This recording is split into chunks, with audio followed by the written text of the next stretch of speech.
All right, we have a quorum, which means that this special called work session set for September 26, 2019 today. It's 2:08 p.m. We are in the Boards and Commission room here at City Hall, 301 West 2nd Street.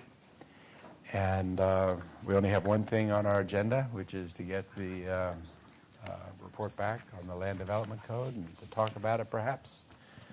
Manager Rodney, I'll turn it over to you. Thank you, Mayor. Rodney By the way, Gonzalez. I would also say that Councilmember Tobo is off the dais today due to a scheduled medical procedure. We wish her all the best for a speedy and full recovery, and she looks forward to returning next week. All right. Thank you, Mayor.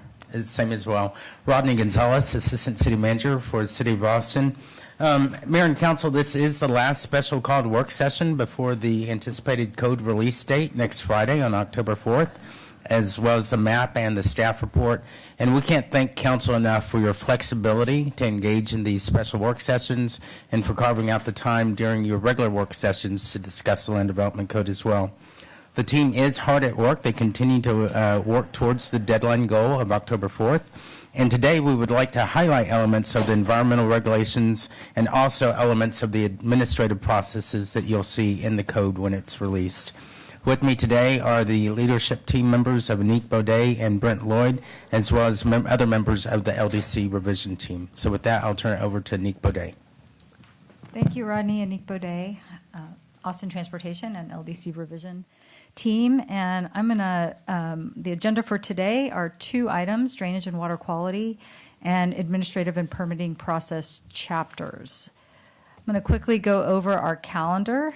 We're here today at the special called meeting, and then we have our release, as Rodney pointed out, on October 4th, Friday, of the staff report, map, and code text. We are still on target to have open houses for the public on October 19th and 23rd. Locations, as soon as we have those firm, we will have those on our website. We do have a new website up. It's been up for several days, austintexas.gov/LDC, which has all the latest information about meetings and links to your direction from May 2nd and a lot of other resources for the public.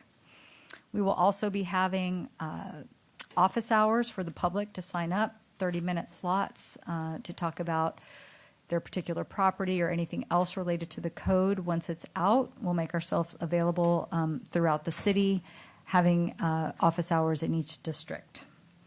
We'll also have public testing in October. That date is going to be firm soon and on the website as well as the location.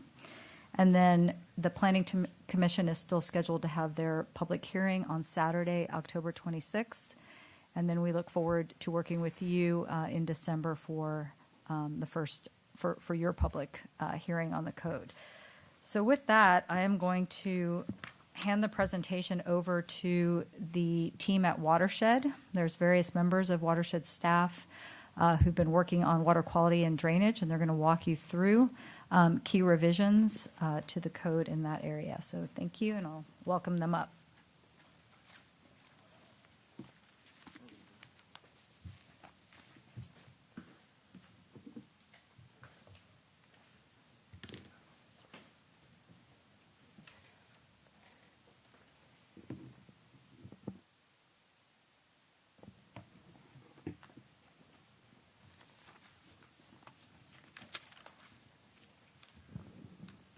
Good afternoon, Mayor and Council members. My name is Matt Holland. I work with the Watershed Protection Department.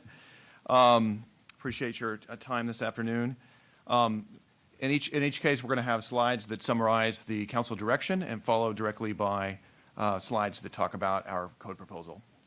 And first of all, this first slide really summarizes the heart of the proposal, the council direction, where you're talking about all kinds of homes for all kinds of people in all parts of town to support your strategic housing blueprint. And you go on to talk about supporting the development pattern in the transportation corridors to support the mode share that we'd like to see per the Austin Strategic Mobility Plan. And then you complement that with strong environmental protections and drainage protections talking about impervious cover, holding the line on impervious cover citywide and by watershed. And then you talk about how do we improve water quality and how do we reduce overall flood risk. And then you want to also, and you recognize the need to balance these various things, especially on the corridors, and to try to produce some what you aptly term alternative equivalent means, which are basically ways to flexibly provide for these things along in the corridors themselves. And so we are very pleased to present this set of provisions, which we believe are very much in support of our departmental mission with the Watershed Protection Department. And I'm also pleased to turn this over to Andrea Bates to give the details on our proposal.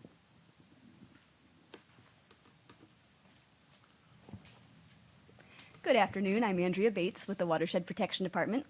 This is a quick overview of the topics that we'll be covering related to drainage and water quality.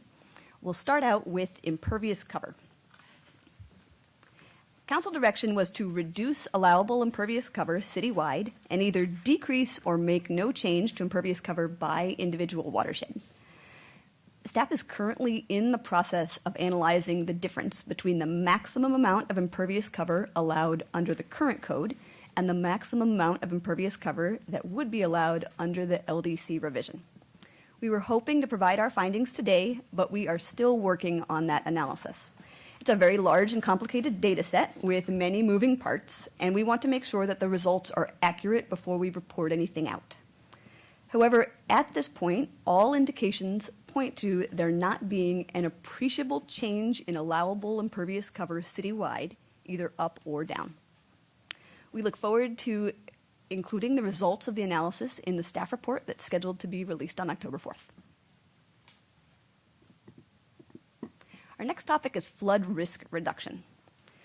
Council direction was to reduce overall flood risk and preserve or increase current levels of flood protection. And in a moment, I'll also talk about the direction regarding Atlas 14 floodplains.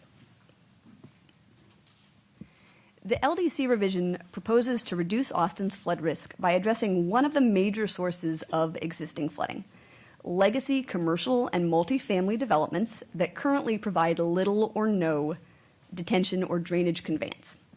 So this proposal is closing a major gap in the current code.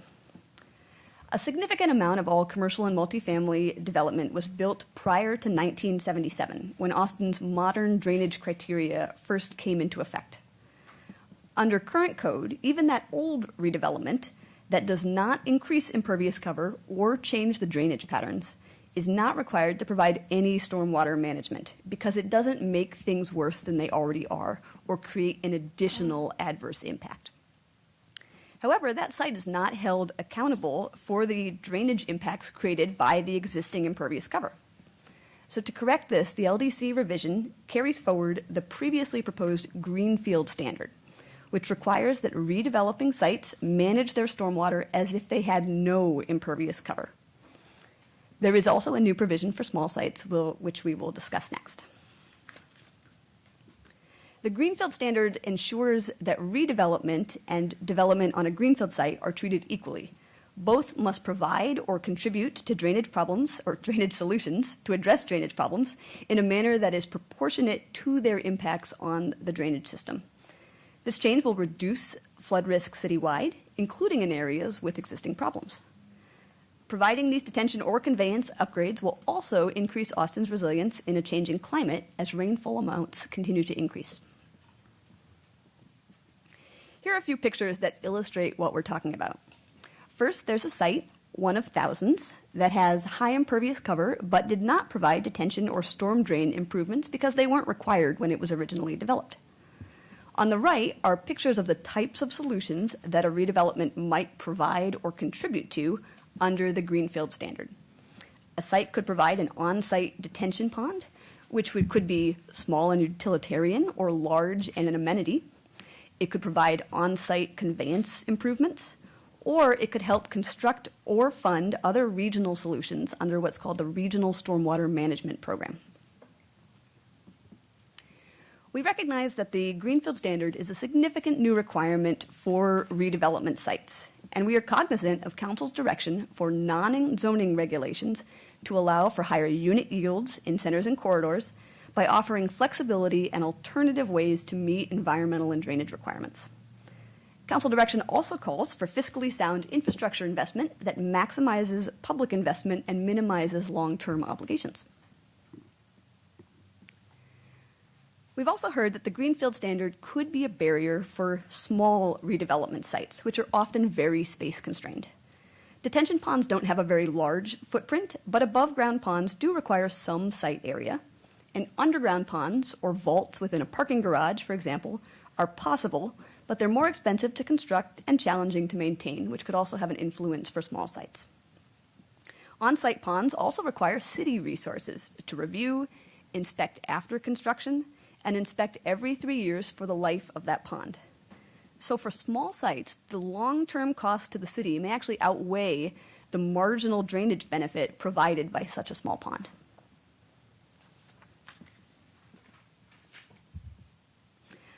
Under current criteria, on-site drainage improvements are the standard expectation regardless of site size. A development can ask to participate in the Regional Stormwater Management Program, or RSMP, which would allow it to construct or fund off-site drainage improvements. However, that participation requires staff analysis and approval. The prior work codified the RSMP, but did not authorize any additional changes to eligibility. Now, we are currently proposing to allow automatic RSMP eligibility for small sites that meet specific requirements in the Drainage Criteria Manual. This would apply to commercial and multifamily sites of a half acre or smaller, and residential subdivisions 1 acre or smaller. Allowing these small sites to more easily participate in RSMP is a more efficient use of both private and public resources. Small sites can avoid the potential impacts to unit yield or the additional costs and maintenance challenges of underground controls, while private development is still contributing to drainage solutions by helping construct or fund off-site drainage improvements. Those off-site improvements are more likely to provide a significant drainage benefit than a small pond, which then maximizes the public investment in those improvements and minimizes long-term public obligation for infrastructure maintenance. Council direction also stated that the Atlas 14 floodplain regulations should be approved and incorporated with the most current rainfall data as soon as possible. The amendments that establish the current 500-year floodplain as the interim 100-year floodplain are coming to Council on a separate track. They're currently scheduled for Council consideration on October 17th. However, the LDC revision does incorporate the interim Atlas 14 floodplains into the new zoning map. As you heard at a prior work session, staff used the 500-year floodplain to inform the mapping of potential transition zones and other properties in floodplains. So transition zones were not applied to properties within the 500-year floodplain. This limited the extent of zones where the floodplain crossed or ran parallel to a corridor, as you can see in this schematic. The orange and yellow properties on the left side show a hypothetical newly mapped transition zone.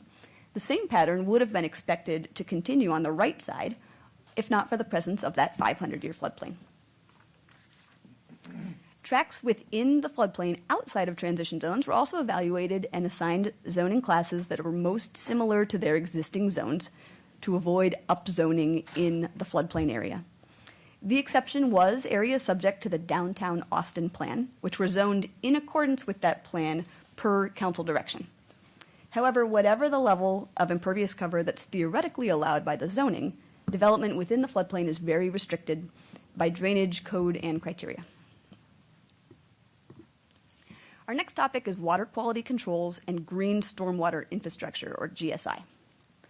Council direction on this was to expand the use of GSI to treat residential subdivisions, including roads, and for developments to retain more water on site and encourage beneficial reuse. The current code allows, but does not require, the use of GSI for water quality treatment. The prior proposal was to require commercial and multifamily development to use GSI, but to allow residential subdivisions to continue to use conventional controls like sand filters. There was also an exception for sites with more than 80% impervious cover, which could use a conventional control if it also provided rainwater harvesting for landscape irrigation. The LDC revision expands the requirement for GSI to residential subdivisions, including roads, per council direction. It also revises the exception to apply to only sites with more than 90% impervious cover, but to not require rainwater harvesting. These changes will result in the additional use of GSI, which means that developments will retain more water on site and have options for beneficial reuse of that water. In addition to these water quality requirements, the landscape code also supports the additional use of GSI. GSI-related elements are carried forward from the prior proposal, and allowing the landscape and water quality requirements to overlap in support of GSI creates an incentive for distributed green controls and for rainwater harvesting, both of which support council direction to retain water and encourage beneficial use on site. Council direction also addressed the amount of new or redeveloped impervious cover that triggers the requirement for a water quality control.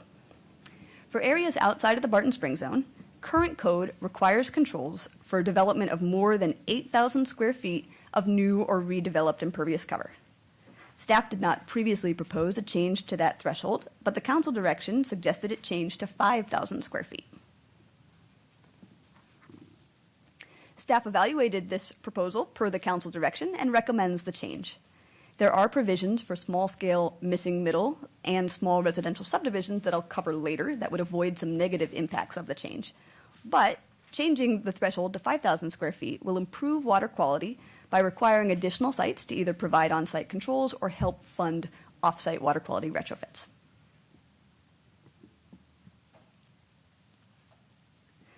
Council direction to improve water quality citywide and facilitate fiscally sound infrastructure investment, which I talked about previously, also informed our next proposal.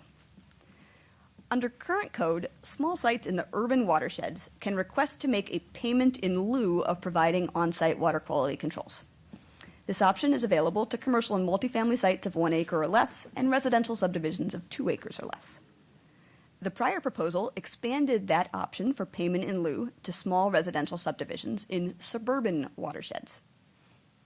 That would expand to subdivisions that are less than 2 acres in size and that do not require a preliminary plan, which is an indication that they are not providing a road or other infrastructure.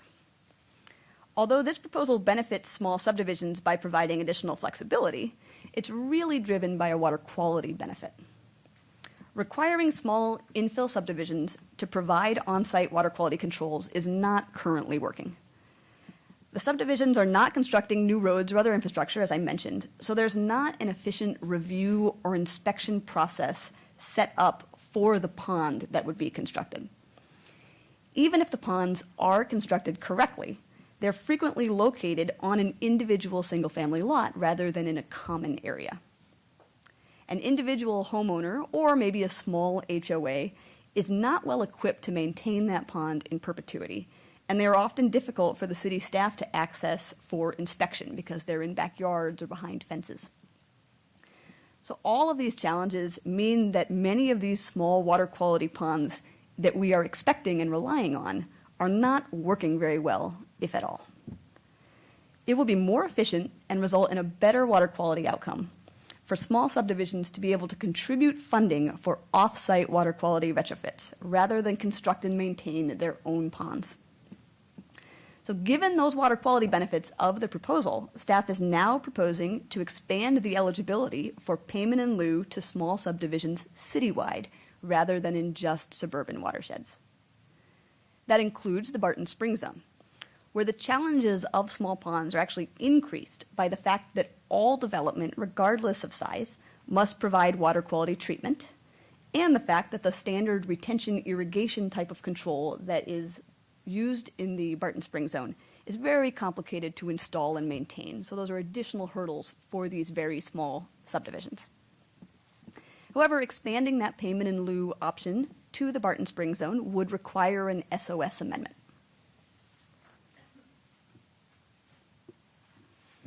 In addition to the proposed revisions for water quality controls, the LDC revision also includes a variety of other water quality improvements. These all support council direction to preserve or increase our current level of environmental protections and sustainability and to improve water quality in each watershed and citywide. Here are a few of the changes. Others will be detailed in the staff report that will be released on the 4th. First, the LDC revision adds new protections for wetlands along the shoreline of Lady Bird Lake, where they are not currently protected, and changes the triggers for an environmental resource inventory to ensure that we identify and then protect wetlands in the eastern watersheds.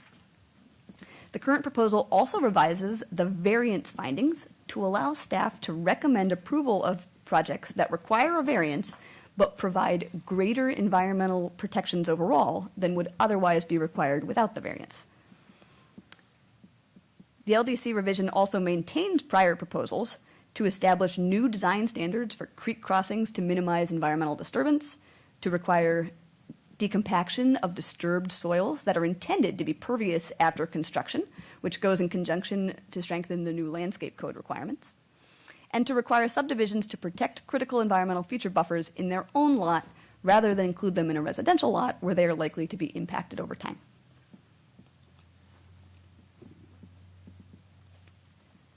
The LDC revision also proposes to improve water quality by reforming the redevelopment exceptions. Council direction on this was to significantly reform and/or remove exemptions to impervious cover limits in the redevelopment exceptions and to provide options for achieving the most meaningful reductions in impervious cover locally and regionally and improve water quality. The existing water quality code includes 3 redevelopment exceptions, one for urban and suburban watersheds, one for the water supply watersheds, and one for the Barton Spring Zone.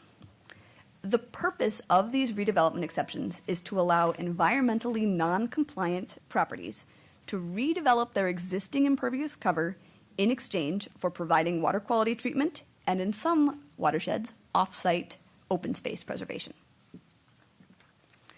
Most of the older properties that were developed before the city adopted water quality protections do not comply with the watershed impervious cover limits, provide water quality treatment, or provide adequate protection for creeks and environmental features. To come into compliance with current code standards, many of these properties would need to remove a very large amount of existing development. It has been suggested that the central provision of the redevelopment exceptions, which is the ability to retain that non-compliant impervious cover, be removed from the exceptions. Well, that would theoretically be a good outcome from a water quality perspective because then the site would have less impervious cover and comply with current code. Requiring it of these old sites is too high of a bar for them to cross. It creates a very strong disincentive to redevelop, and instead property owners choose to remodel their existing buildings and parking areas. The downside of a remodel is that it does not provide any additional water quality treatment, environmental protections, or a range of the other upgrades that you would get with a full redevelopment, such as sidewalks, street trees, landscaping, erosion hazard zone protections, or, now with the new LDC revision proposal, flood detention or drainage improvements that will be required of redeveloping sites. Remodels are also much more limited in changing their building forms, and so they may be less likely to be able to provide increased housing options and other opportunities to transform older sites to meet current needs. The redevelopment exceptions create a middle path between leaving what's there today and requiring full compliance with current code. Sites can redevelop the existing footprint, but must provide significant environmental benefits of water quality treatment and open space preservation. They also require numerous other environmental protections, like erosion hazard zone compliance, and have a couple new improvements that we're proposing with the LDC revision. So these are photos of a site that used the redevelopment exception in the Barton Spring Zone. It redeveloped an abandoned movie theater into the mixed-use Tarleton 360 Townhomes project. In doing so, it provided an on-site water quality control and over $400,000 in mitigation money, which helped fund the purchase of the lower Avanya tract, which is pictured here.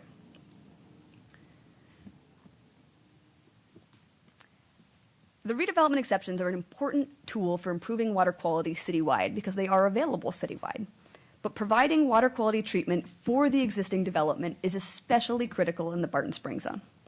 This is a picture of the HEB at the Y at Oak Hill, taken from Williamson Creek. All of the old, untreated sites like this one are sending pollution straight into a creek and into the aquifer every single time that it rains.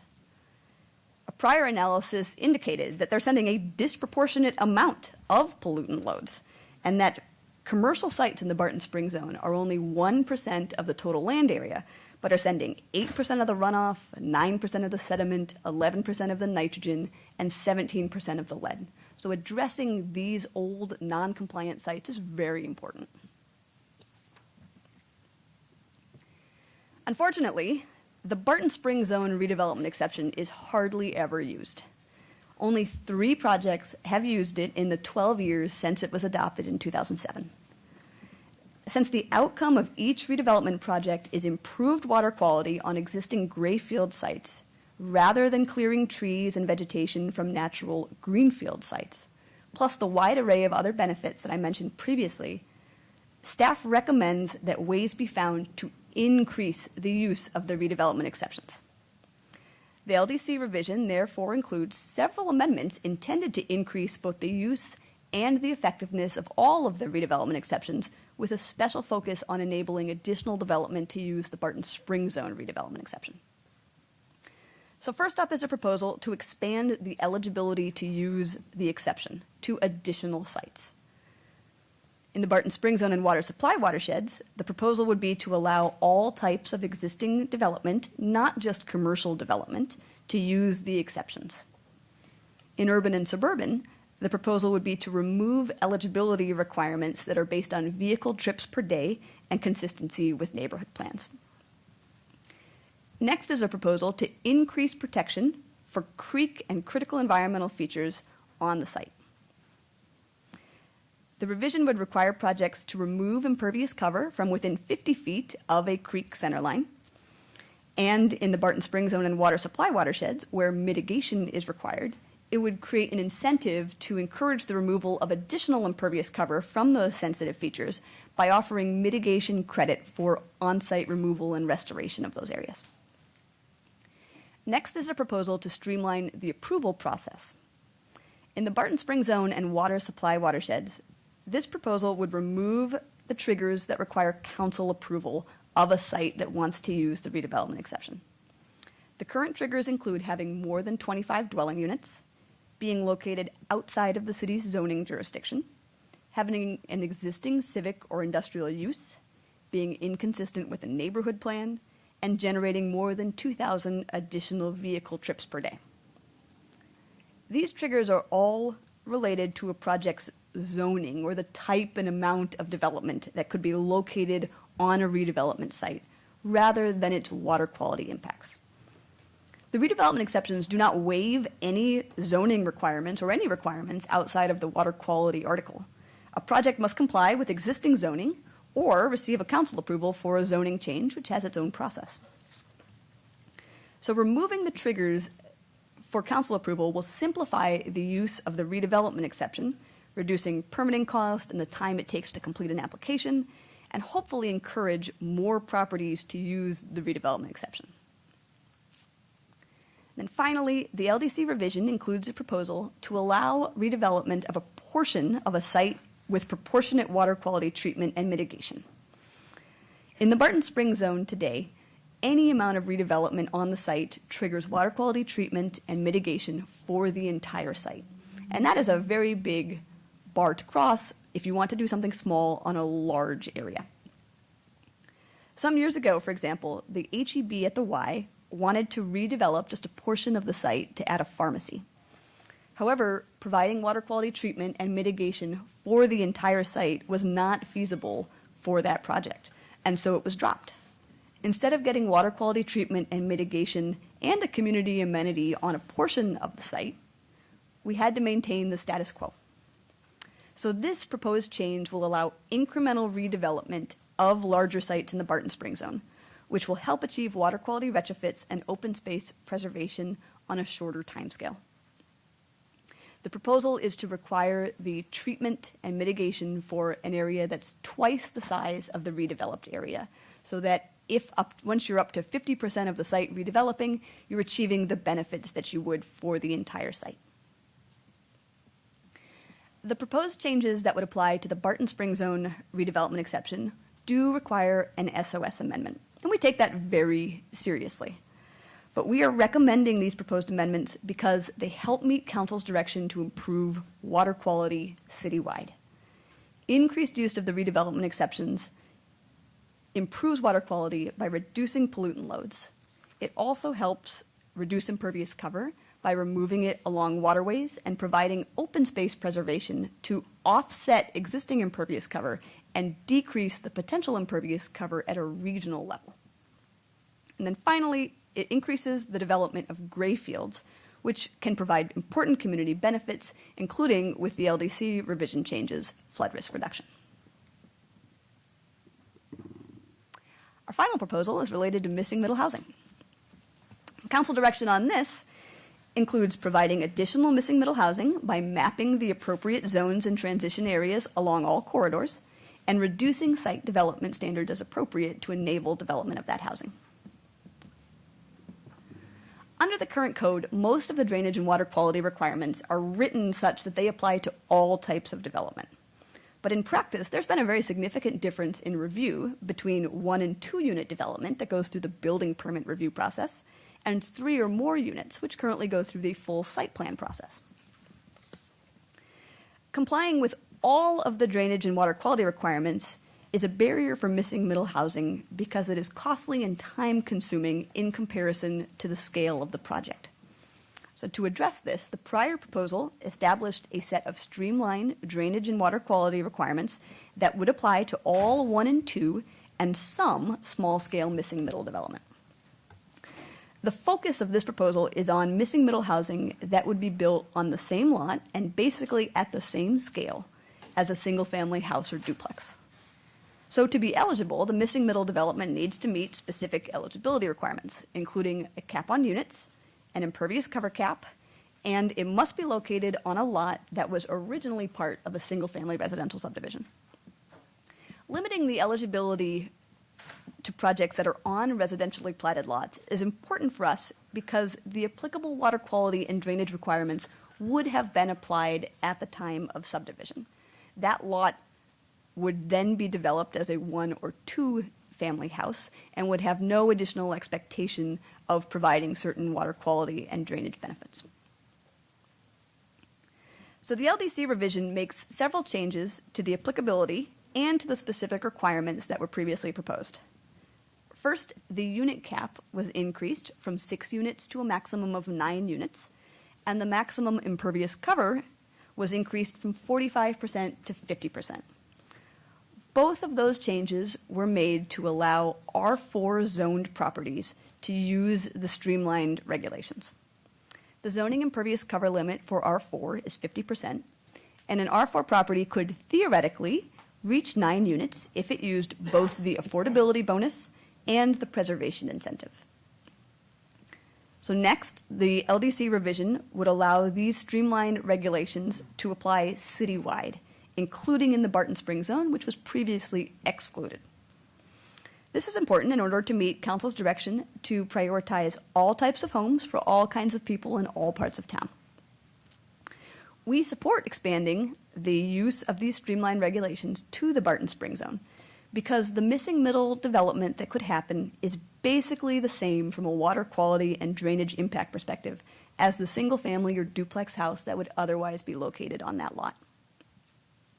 Plus, the increased density on the lot could result in a lower per capita drainage and water quality impact and would provide a net benefit if you think about it at a large enough scale. Next, the LDC revision proposes to change a couple of the requirements that the 1 and 2 and eligible missing middle development would need to meet. Most importantly, it eliminates the previously proposed engineer's certification and replaces it with enforcement of an existing but relatively new provision of the plumbing code that prohibits lot-to-lot drainage impacts. Replacing the engineer's certification with enforcement of the plumbing code provision will help decrease costs compared to the prior proposal, where the vast majority of residential development would have had to provide a costly analysis. And it enables the city to play more of a role in identifying and correcting lot-to-lot drainage issues. In addition to this change, the LDC revision simplifies the requirement for complying with waterway setbacks and eliminates the proposed requirement to comply with steep slopes provisions, which was determined to just be too costly and too complicated for this scale of development to accommodate. So allowing missing middle development to use these streamlined regulations in the Barton Springs zone would also require an SOS amendment. But we're recommending applying these provisions citywide because they meet council direction to facilitate development of missing middle along all corridors in all parts of town. And importantly, from our perspective, the approach ensures that projects of a very similar scale with basically the same potential for drainage and environmental impacts are being subject to the same requirements.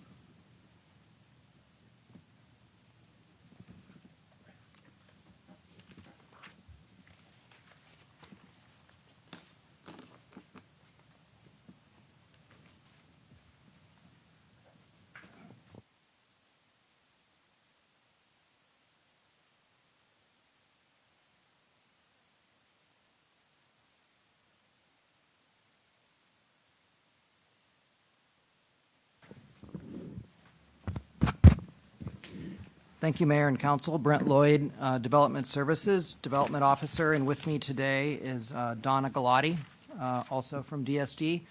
And we are here to talk about the permitting process and sort of what the main elements of the proposal that you'll see on October 4th will be. To start, to kind of set the stage, the council direction on permitting is that the new LDC provision should continue, including and enhance a site plan process that assesses the infrastructure needs of development, including the cumulative impact of development, and facilitate the installation of new infrastructure funded in whole or in part by new development. Code revisions for council approval should include provisions to achieve the following the Austin Strategic Housing Blueprint key actions that are related to the development code, in addition to those already included in response to the manager's questions 1 to 5. That is just streamlined city codes and permitting procedures. So to kind of set the stage for the proposals that you will see in October, current code does not provide a clear ability for staff to scale submittal requirements outside of what was strictly defined as small projects, which are listed in code. The code language often does not adequately describe actual practice, which results in confusion, delay, and cost. And too much emphasis is placed on whether a project is site plan exempt rather than clearly defining what regulations apply and the scope of review. Draft 3 proposed some modest improvements. It carried forward the small projects list. It attempted to provide a change by introducing the separate process for 3 to 8 units. And it allowed staff to require more materials from an application, but not fewer. The potential revisions that we're considering, and that some of which I think you will see in October, are to mandate that application requirements be scaled to the intensity of a project, and that the land development code requirements that actually apply to a particular type of development. It clearly defined the review process for projects that are historically referred to as site plan exempt, with appropriate flexibility to address safety and environmental impacts. And in general, to de-emphasize exemption language in favor of more accurate terminology that doesn't imply mistakenly that projects historically called site plan exempt are not subject to the code.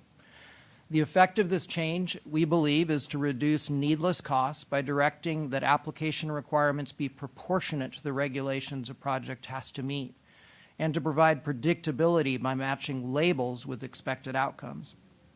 So I want to elaborate on a few key points and also give some more concrete examples.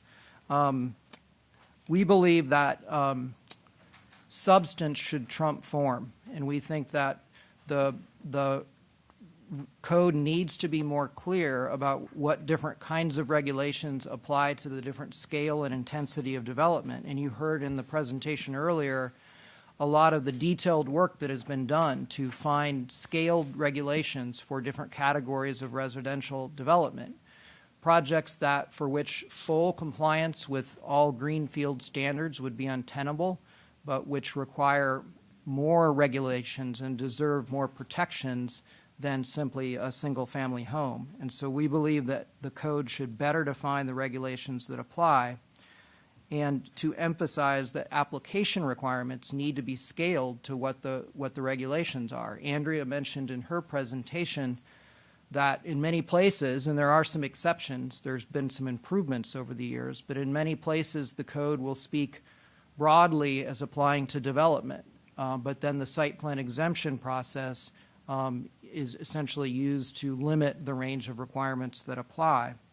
And so the goal is to be more explicit and to be more clear about what requirements apply, and to have the application that an applicant has to submit, the material, the drawings, the engineered plans or not engineered plans, be driven by the complexity and significance of the applicable regulations. The biggest example of these general themes is really the site plan exemption process. And the current code includes a long list of projects that are described as being site plan exempt, but with a few exceptions, it doesn't really specify what exactly that means. Most of the technical requirements for a site plan, the engineered plans, the scale of the drawings, are adopted administratively. They're not in code, and they shouldn't be. And while there are some exceptions, and there have been some improvements over the years, in most cases the code doesn't specify how the requirements of the code itself, the regulations, apply differently to projects that are site plan exempt versus those that require a site plan. So the code presented to you in October will include more detail, more specificity as to what regulations apply based on the scale and intensity of development. And to be clear, the main categories that are now referred to as site plan exemptions will be carried forward in the code. But rather than using the term exemption, we will be providing and recommending a new permit category that we believe is more accurate, and that is the limited site development permit. The staff who review site plan exemptions are not waiving the code. They're applying the code differently to smaller scale projects that qualify for the exemptions, and the proposal you see in October will clearly define that limited scope of review. But they are very much ensuring in the review process through the Development Assistance Center that those projects meet the applicable water quality standards, drainage standards, and other important requirements that justify the exemption.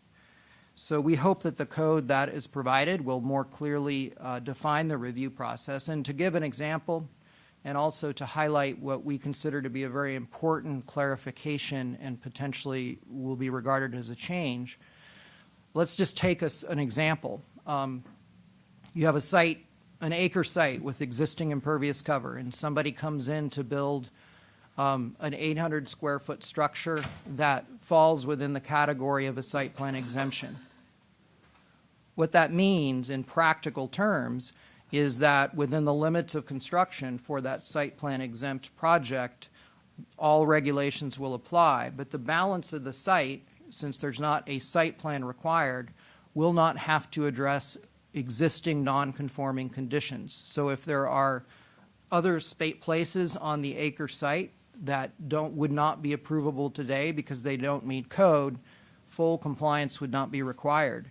However, we've had many situations where projects qualify as site plan exempt where there's an unsafe condition, or there's something on the site that poses a significant environmental impact that is concerning to the Watershed Protection Department.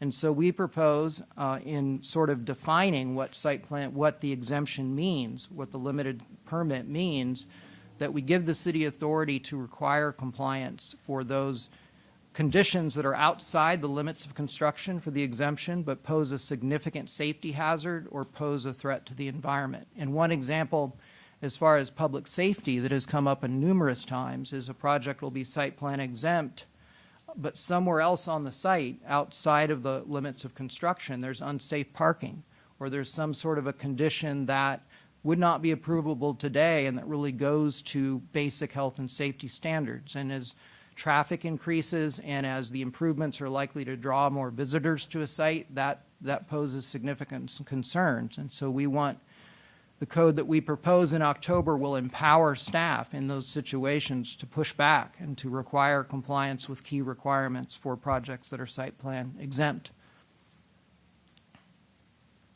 A couple, before we open it up for questions, just a handful of other things that I think are relevant to the administrative parts of the code. We will, at the very beginning of the code that you see in October, will be a detailed table that lists all the different categories of decisions and permitting types that are established under the Land Development Code. And that table will provide clear citations to the substantive provisions of the code that explain what that permit is about and what regulations apply.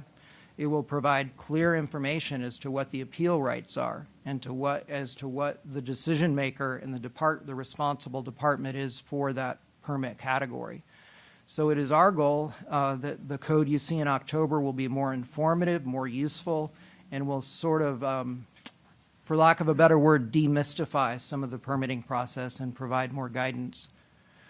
With respect to appeals, the code that you see in October will more clearly define what is appealable and how the appeals work. The appeal process that's established in current code is rather patchwork.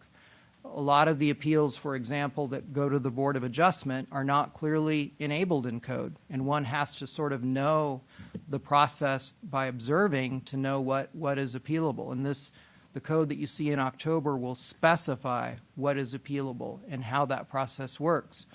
There are some limited appeals that are being proposed for elimination, and those are not the appeals that go to the significant issues like zoning.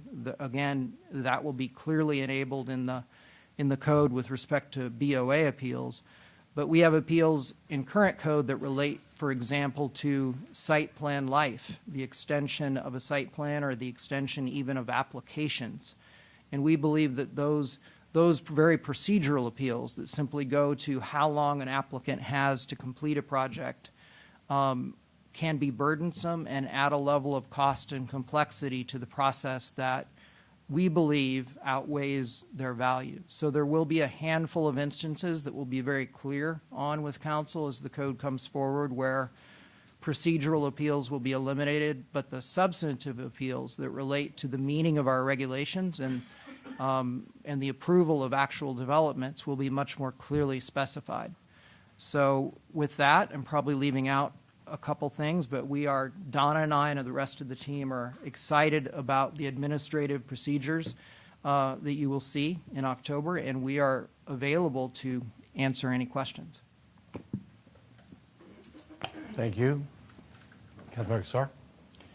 Thank you all for the really thorough presentation. I've gotten a good handful of questions about where this would all wind up, and I think you all thoroughly answered many of those questions. A lot of the questions I've heard you had right at the front of your presentation, and so I want to just emphasize again and get real clarity because people said, are we really going to be able to stick to the council direction on these things? And so in y'all's analysis, this proposal will improve water quality citywide. Is that y'all's sense? That is correct. We are putting forth a whole slew of provisions. We think that this is going to is absolutely going to move the ball forward on water quality. And reduce overall flood risk in the city. Yes. And you're holding the line on impervious cover such that we're going to have the same allowable, if not maybe potentially even slightly less, right around the same amount of allowable impervious cover while reducing the amount of impervious cover per person. Absolutely, yes, that's correct. Which I think what's been really important as part of the conversation is as we reduce impervious cover per person, that means we reduce the amount of impervious cover we will likely have in the surrounding region. That means you might have less big roads, less big sprawling subdivisions, which are also bad for flooding in the environment. And so I think it's just really, we've gotten questions and concerns about, well, if you're going to have missing middle housing, does that mean that it's going to cause more flooding overall, and I think really walking us through how we can tear up old sites, old gray fields, and actually get more folks on less impervious cover and higher water quality it's an important direction that we tried to put out there, and then y'all really trying to put something together for us that can achieve both is really important. And I know we're going to be working on the details here, but those are really where I've gotten the questions. Are you going to reduce flood risk? Are you going to hold the line on impervious cover? And in fact, I think you're actually reducing impervious cover by reducing the per cap impervious cover. And then finally, on the SOS amendments, I'm interested in what folks' thoughts are. I had some conversations with people about them. I think they'll be important to talk about and really just try to get a sense of where the community and the council is.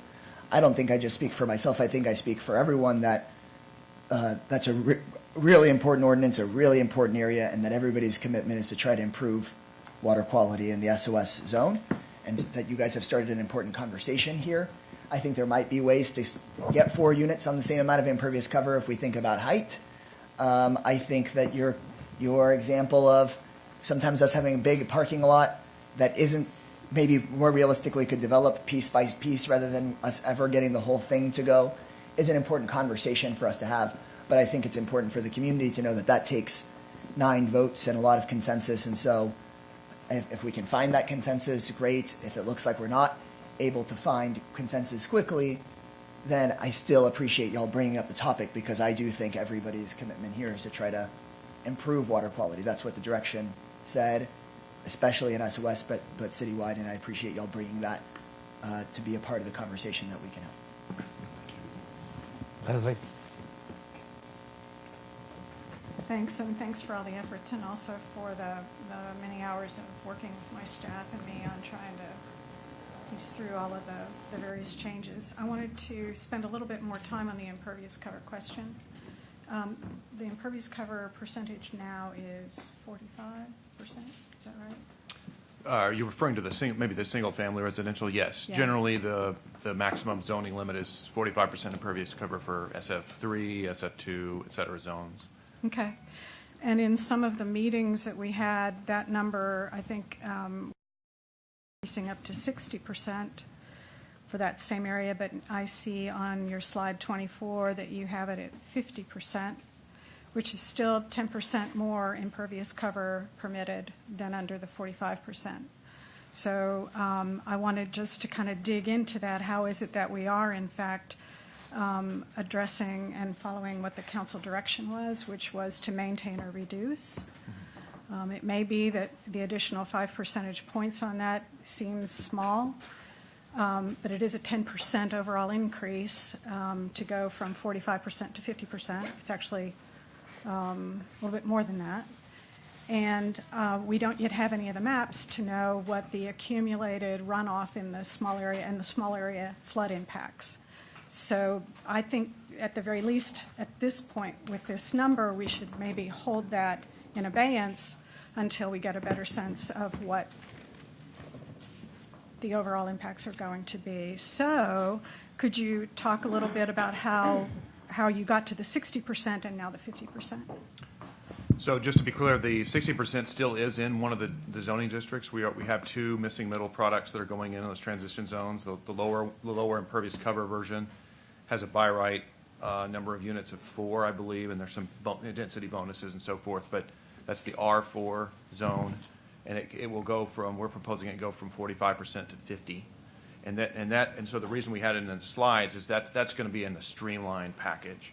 So it would not have to have the full blown all the different things that you have with the site plan, because its impact is extremely similar to that of the single family residence next door, which is at 45 and has basically the same setup. Gotcha. We didn't want, we didn't want to prejudice somebody going, well, I just want to stick with this other thing that's super easy to get through, as opposed to building the missing middle housing that we're really hoping for. We still are. We also have this other product called the RM1 missing middle class, and it will be closer to the corridors, but it would have to go through it would have a full drainage plan and so forth. It's more like what you'd see in a full site plan. Okay, so let's talk about the infrastructure and the drainage piece here. I mentioned when we had our last land development code conversation that I was concerned about the aging and undersized infrastructure that's throughout the majority of certainly my district, and it's probably all over the city. And I was hoping we could get a map of the system, if that is something that is possible to provide that might not be protected for whatever reason. Okay, good. You never know. Thank you, Chris, for saying that we could get a copy of that. So I'd like to see a map, and then I'd like to get a sense, now that we have the Water Oversight Committee pulled together. Thank you again to Councilmember Alter for bringing that to us. We need to start talking about what kind of upgrades are going to be necessary in order to provide the level of drainage that is also we need to talk about in this context. So I'm concerned about areas in my district that have watershed flooding at present impervious cover levels and the local area flooding as a result of the aging and undersized infrastructure. And it's really affecting people along one of the branches to Shoal Creek. And there's even a community group called the Red Zone that you guys have had meetings with. My constituents in Brentwood are really concerned about flooding. They also want to be able to make revisions and renovations to their homes, and so they're kind of stuck in this difficult place where right now we're saying they can't. And then maybe some of those who are on fixed income are also going to have to take NFIP policies, and that's also a concern to them. So we're at flooding at present levels of impervious cover, and it's not the entirety of the flooding picture, but it is exacerbating our situation. So I've asked you all to consider ways to mitigate these impervious cover increases in the flood-prone areas, and I want to thank you for continuing that work with my staff and me. It's really important. I do have a couple of suggestions, and I'll just go ahead and list them here and then turn it over to somebody else who wants to talk, although I have a couple of, actually, I think I may go ahead and ask that one other question. So the few suggestions, the 60% impervious cover that you're talking about, Matt, I'd like to reserve that for the density bonus program when the affordable units are provided on site. So we actually have some leverage to request community benefits if we are going to grant additional impervious cover. We have so few levers. Hold the line on impervious cover at the 50% for the more intense transition zones, although I'd really like to keep it at 45, in the flood-prone areas of the city, but perhaps a trigger for increases could be capital improvement projects that reduce the local area flooding. So that speaks to my concern about the aging and undersized infrastructure. And then my staff and I will continue to work with y'all and talk this out. We need to make sure that we're not making things worse for our residents. And that's why I can't support, even though you don't have it in this document, it's in other documents, this isn't fully comprehensive, I can't support the 60% at all. And then I just want to talk a little bit about the plumbing code. And this goes to, in draft 3, we talked about site plan light for projects with 3 to 7 units. And what you're proposing here would substitute the engineer certification requirement that was included in draft 3. Do I have that? Is that correct? Yes, Okay. that's correct. Yeah.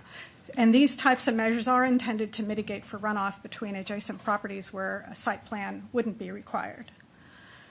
And I understand that staff believes that having a notation in the plumbing code is sufficient for enforcement. And this is the point that I don't agree on because it requires somebody to know that it's in the plumbing code, and some of the smaller developers or a neighborhood developer would need to have some kind of a trigger to know to go to another code to look for that. And so what I'd like to do is, why don't we just come out and say what we mean in the land development code, and that no adverse impact is allowed, and then here are the enforcement measures. Councilmember Poole, that's a really good point. And to address that concern, what we have come up with, which I think you'll see in the October 4th draft, is that a very clear direction that the application requirements for this product type has to include an acknowledgement that the plumbing code provision applies, as well as, I believe, a relevant quotation to the key language. So we want to make sure that those requirements, the local amendments to technical codes, are You have to do a lot of digging to find them. They're not, at the very front of the code in a prominent place, and we're cognizant of that. And so we want to make sure, given the importance of that issue to council, that it is stated up front as part of the application process. It's not a silver bullet. It's not a panacea. But my understanding is that this local amendment has resulted in, I believe, at least 2 red tags. And so the city doesn't have the capacity to enforce every flooding event. I think that by daylighting that provision and by bringing it to people's attention, we can encourage people to design around it, and to make sure that they know that projects that are designed without adequate provision for flooding can result in enforcement actions. That'd be great if we could try to be as transparent as possible, summarize it in the document, have a really clear place, a more direct route would certainly be preferable, I think. Yeah, this is a pretty late-breaking event in this, and so we're excited that this exists, and with the possibility that the city could be assisting folks as opposed to just relying on state law and lawsuits. Yeah. So it's a new development. And then Greg brought up about the SOS amendments. We definitely, those amendments would be the subject of a much broader conversation. I agree. There are aspects of water quality and drainage and redevelopment exceptions that are outlined here that I would generally support, but the context for the Barton Springs zone is very different and must, in my opinion, be taken up in a completely separate discussion and not part of this. Okay. Councilmember Harper Madison. Thank you, everybody, for being here this afternoon and for being so thorough with your presentation. It's very helpful. I still have some questions, though. So are we approaching impervious cover by a lot, with rather a lot-by-lot consideration, or impervious cover as overall imperviousness in the watershed? Yes. So in our analysis, so the council direction was to find ways to reduce the overall impervious cover of entitlements, of the maximum amounts of impervious cover that each property could have, but on the aggregate. So how are we doing citywide, and also how are we doing within individual watersheds? So the code applies to individual properties, but the analysis we've done looks at those individual properties, and there's 235,000 or more of them, and we are tracking every one of those in a mapping program and in a spreadsheet program, and we're aggregating that information to try to summarize that for the council.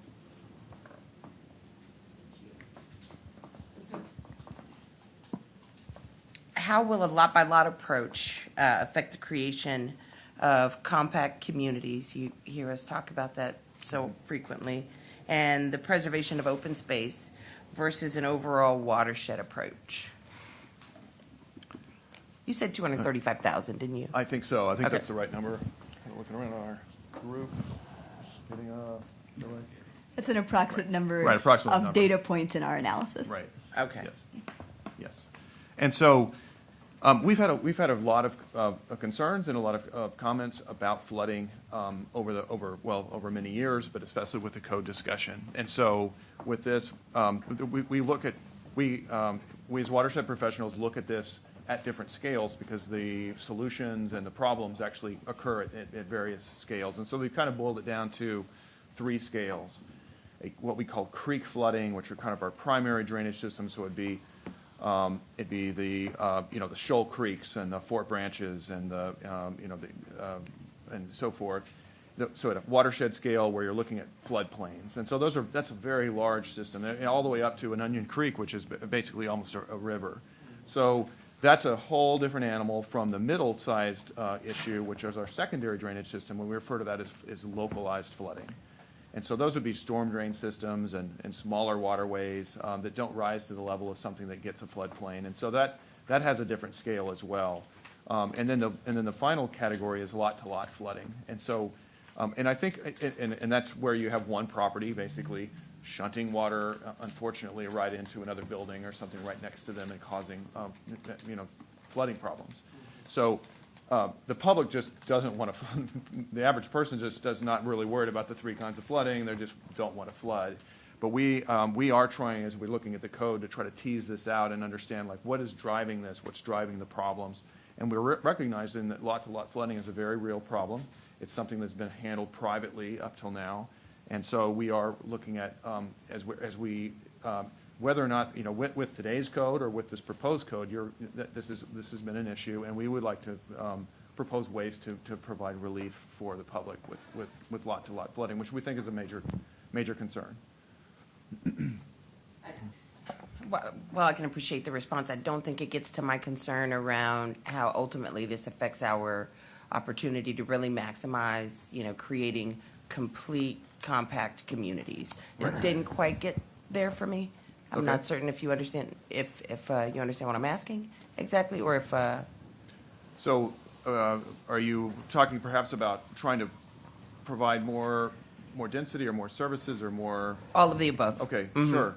So as we add impervious cover and as we add, we're adding pressure to drainage systems, so we need to get those, so there are engineering solutions to each of these issues. So we're trying to figure out ways to have the right solutions in place to make sure that as the city grows and densifies and develops, that we actually, we can protect the public and provide those complete communities that you're talking about.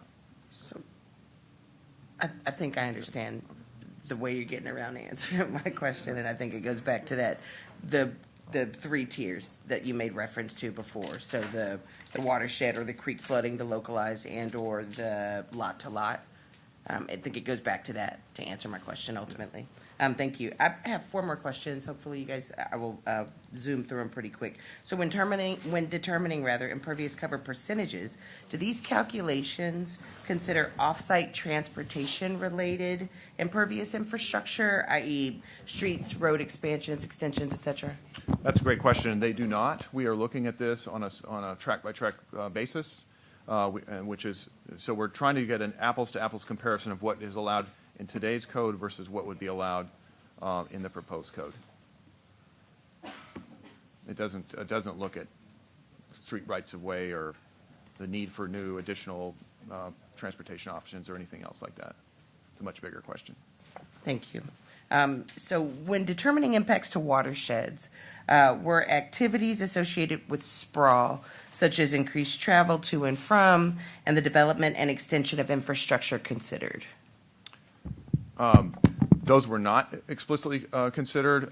However, the desire to try to accommodate more housing in corridors and the transition zones absolutely gets to that concern. I think that was the heart of the Imagine Austin compacted, connected vision, as we're seeing. How do we as a city that's growing, we're 900,000 or more citizens now, and we're trying to accommodate 400,000, I believe, new units, which is probably more people in those units in the same space and so forth. That's a very compact solution, as opposed to having that kind of spill over in a much larger area and require more traffic trips, more carbon and pollution and so forth. I appreciate your response, and I look forward to our teams being able to continue to work together on those issues. Thank you. So what impact do parking requirements have on the city's overall impervious cover?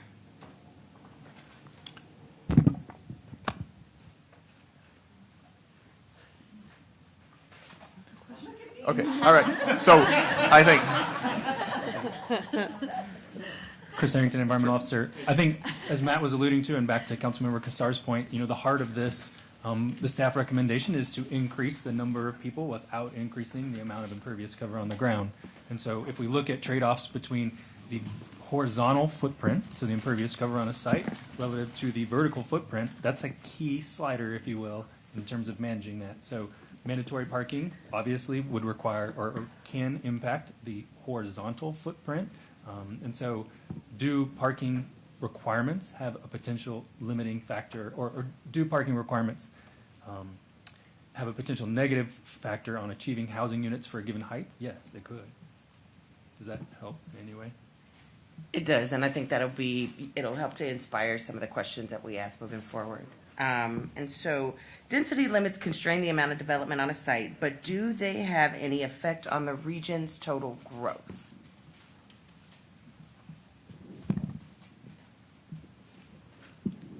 These are fantastic philosophical questions almost.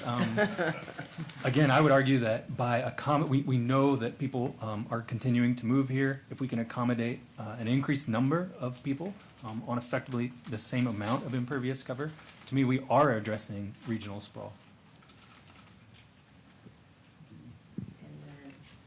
My last question is, so if higher density development consumes less land to accommodate the same number of houses as low density developments, is it safe to say that relying on lower density development to accommodate Austin's growth would consume more land and have a greater impact on our watersheds? Yes. Yeah, that's mathematically a rule. Yeah, it's a fixed proposition. Those are my questions. Thank you very much. Thank you so much for the presentation. I'm really excited to get into the environmental portion of our land development code rewrite.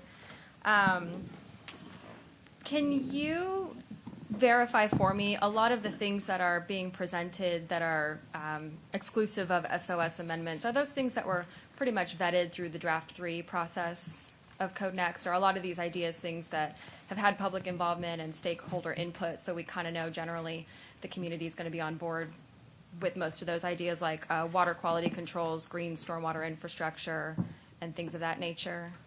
Yes, that's correct. Back in 2015, we actually, anticipating the code, this has been a long time building up, we actually had a series of conversations with the public where we would have meetings where we would have 40, 50, 60 people show up. It was called the Green Infrastructure Working Group.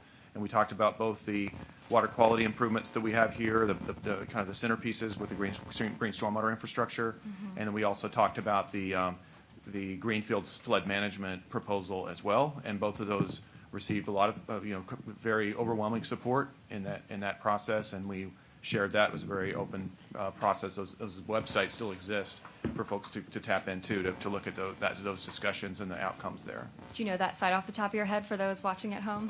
If you Googled Green Infrastructure Working Group Austin, you'd be able to hit that site. Make sure you're on a austintexas.gov site. Yes, yes, exactly. Well, it's great to know that there's that much community input kind of as a background to the things that you proposed. And I appreciate your willingness to think outside the box to follow our council direction. I know, it took us a long time to kind of work through that, and there's some really good ideas that y'all are really sticking to, which I very much appreciate. I do want to speak a little bit about SOS amendments being proposed, and I'm generally on board with anything that gets us better water quality, but because we've been talking about things like missing middle housing and density bonuses for quite a bit longer, I want to make sure that if we're approaching any amendments to Save Our Springs, that we have time to talk about it, to ask a lot of questions, make sure that we're really on board. Like Greg was saying, if we've got to get, if we're working toward 9, hopefully 11 votes to do anything of that nature, there's going to be a lot of good questions, a lot of good discussions, and I want to make sure we're not rushing through anything.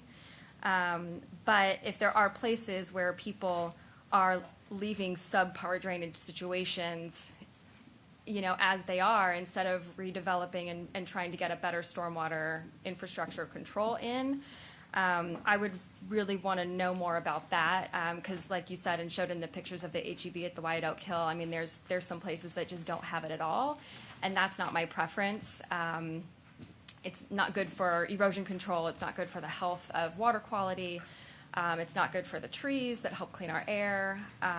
So while I'm hesitant to kind of go into amendments that major, I think there are good conversations to be had to make sure that we're using, the most modern technology and the best infrastructure improvement concepts to make sure that our ultimate goal of clean water is being reached. And I think you've gotten really creative with the idea of, instead of each single family house having to manage and get inspected their own water quality controls, the idea of a few houses being able to get together to make it happen on a little bit bigger scale, but to make sure that it's still getting clean before it gets into the creek is a really good idea.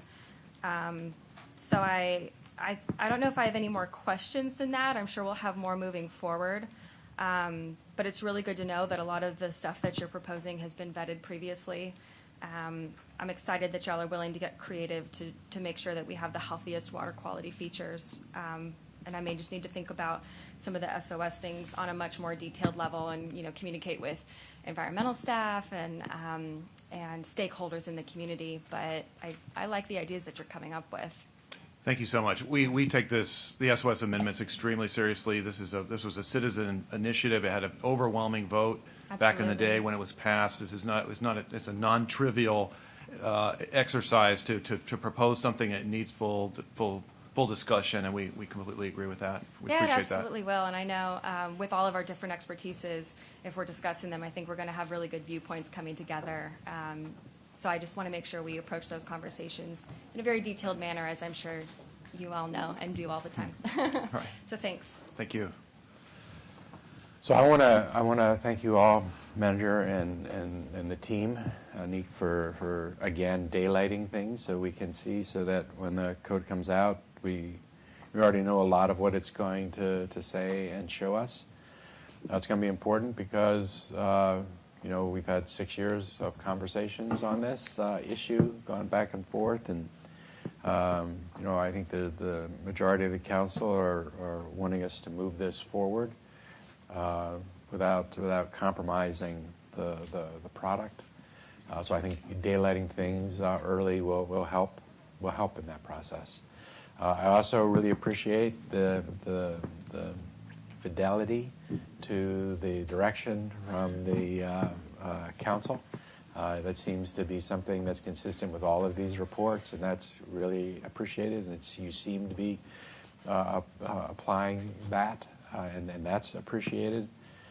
Particularly pleased to see, and I hope we see it all over social media, that the code improves water quality and reduces flood risk in the city, because I think that was something that was really important for the community to know would be part of this. So I hope that gets wide play so that people see and understand that.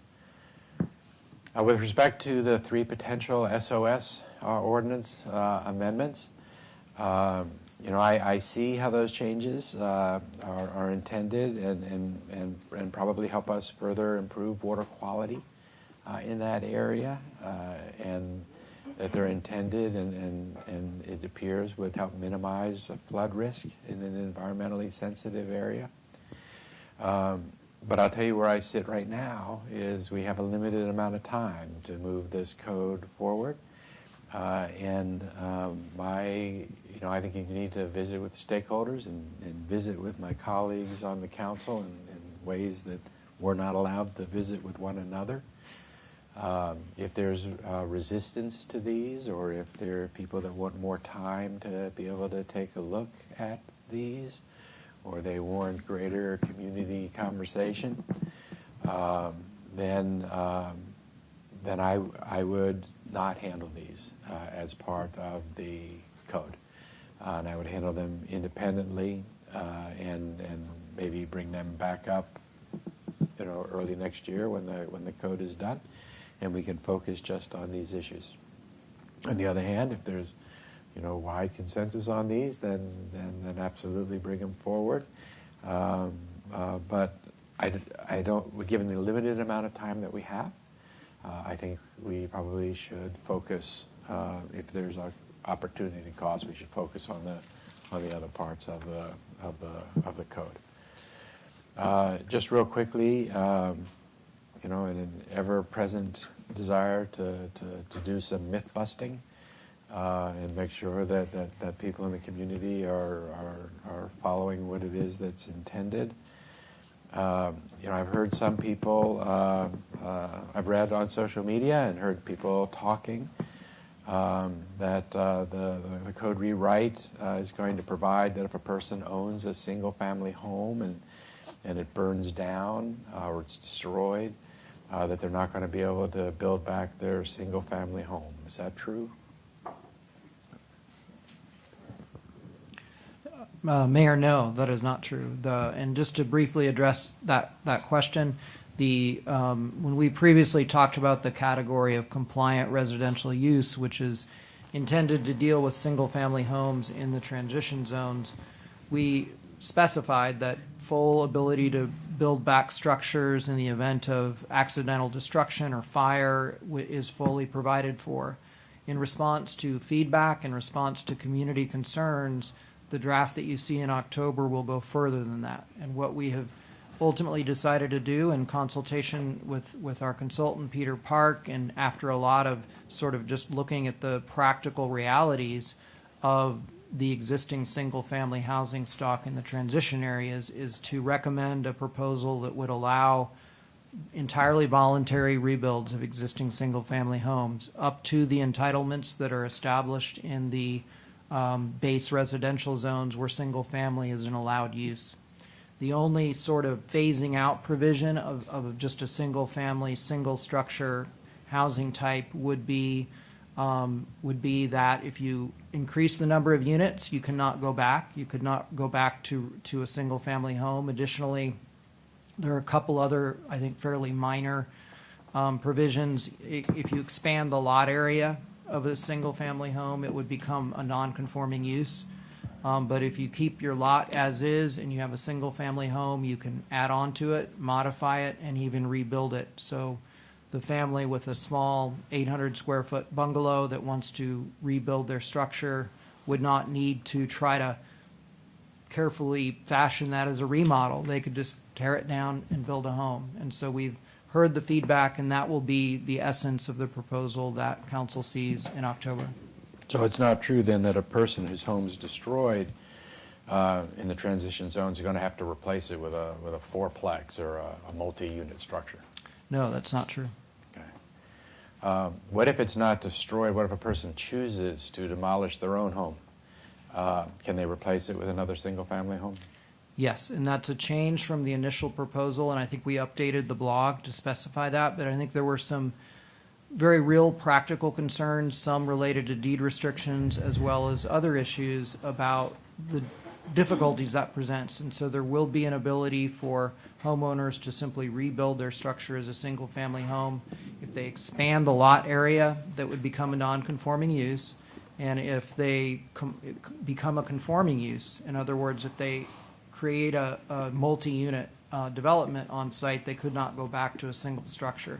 But other than those circumstances, the full rights of existing single-family properties to rebuild and modify their structure are preserved.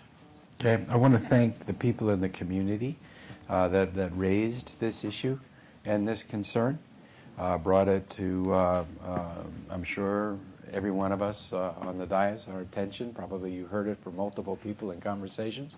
So I appreciate the community weighing in the way that they did, and I also appreciate the staff in being responsive to that concern in drafting of the code. So thank you for both those. I think there's also consensus on this dais that under our current code, what we're seeing are a number of single-family homes being torn down and replaced with larger, more expensive mansions. And I think that the stated desire of the council was to do something about that, to try to incentivize somehow different kinds of behavior than what we're seeing under the code we have now. Were you able to address that at all? Mayor, we think they're in sort of sketching out different scenarios. I think there definitely would be an option to limit voluntary rebuilds to a certain gross floor area. That would certainly be an option. Given the lateness of the hour relative to October 4th and the publication of the code and the different opinions that sort of animate this issue, we decided that for the staff proposal, for the base proposal that's released in October, to have a simple approach.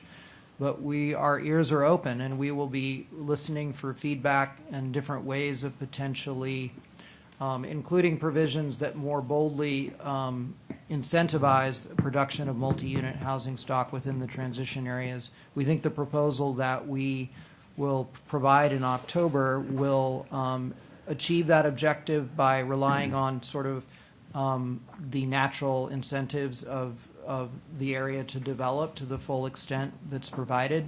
But we think there are definitely the ideas that you alluded to are definitely things that we will consider feedback on going forward.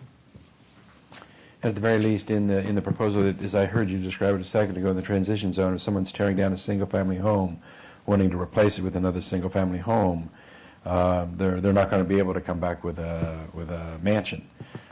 They would be demolishing that existing single-family home and being able to go back with no more than the kinds of entitlements they had before. Mayor, and I apologize if I'm not being clear enough, but the proposal that you see in October would allow the homeowner to rebuild a structure up to what would be allowed in the zones where single-family is an allowed use. Gotcha. So somebody with, again, to the example I described earlier, somebody with an 800-square-foot bungalow in a transition area would be able to rebuild a structure that's larger. They wouldn't need to do the complicated gyrations necessary to call that a remodel. They could just rebuild the structure to a larger home. And so in terms of sort of balancing the different directions that council has provided, that does not fully perhaps implement the direction of sort of limiting single family in the transition areas. But we believe there are other provisions of the code that do that. And again, we will be open going forward to proposals from council, to proposals from the community, the planning commission, others, about ways to potentially limit rebuilds to a certain gross floor area, things of that nature. Great. Thank you. Allison. I think Delia had her. Thank you. Allison and Delia, or Delia and Allison. You guys decide between the two of you who goes next. My light was on first, so I'm going first. I had some follow-ups with the about the impervious cover and the 4550 conversation. Are there any other categories aside from the transition areas that are seeing a possible or recommended increase in impervious cover limits? Well, I think we'll bring up one of our planners up here to probably discuss that more greatly or in depth, but some of the zones aren't. I mean, there's brand new names. There's not always a one-to-one comparison. Okay. So. But are there areas outside? Are there areas outside transition zones that may have an increase in impervious cover? I'm trying to think of the. Yeah. Yeah, click. Anik Bode, outside the transition area, I do not believe there's zones right now that are recommended to increase. Okay, because that will be helpful in understanding like a percentage of our city that's in transition zones versus a percentage of our city that's not in transition zones, because most of the city is not in transition zones. Is that right? Like most of it is it fair to say that, or do we know that? Yeah, currently, as we're developing our work, it looks like approximately 2% of the city will compromise the council direction for transition zone. We're not completely finished with the mapping.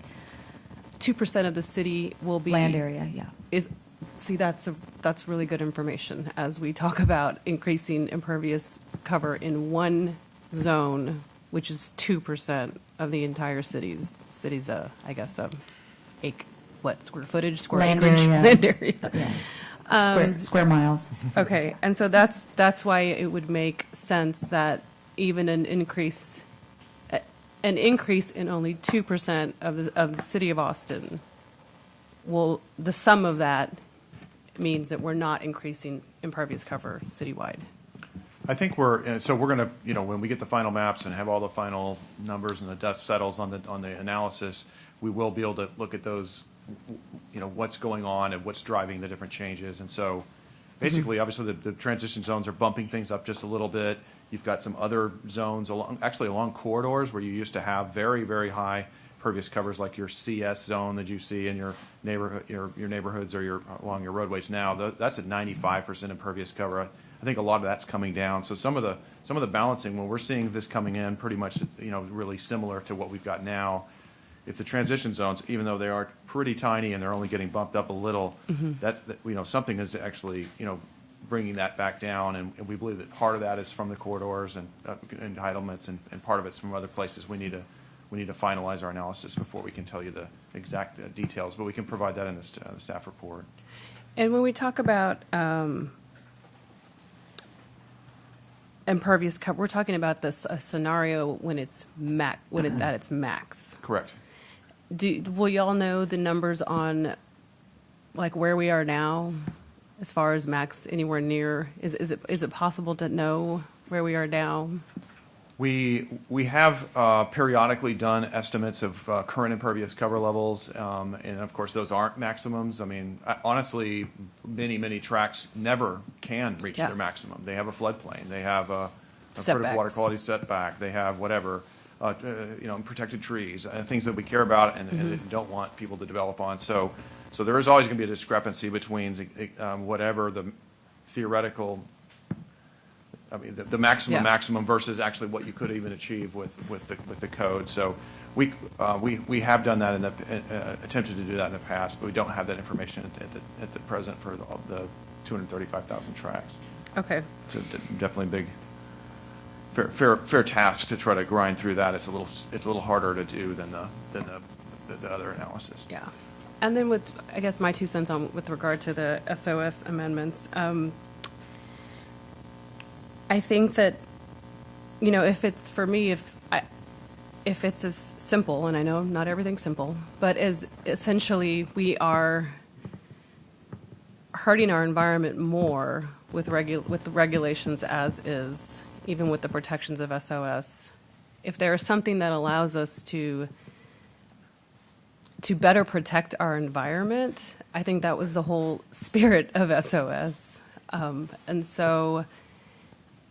While I agree with the mayor on, obviously we need, the 9 votes to get there, I guess I just want to urge, I'm less of a let's wait, when we've declared a climate emergency, when we saw youngsters marching, I believe this past weekend, to the Capitol, when we are seeing this discussion, I think now is the time to do things to improve our environment and improve our water quality. And I hope we can, if there's a, whatever you can do to help us better understand that would be helpful to get us to, because I think that it seems like a very scary thing when we think of SOS amendments, but if the reality is we are doing something better for our environment, I don't know how you couldn't get 11 votes on it if we understand it exactly how it's going to be, how it should be laid out.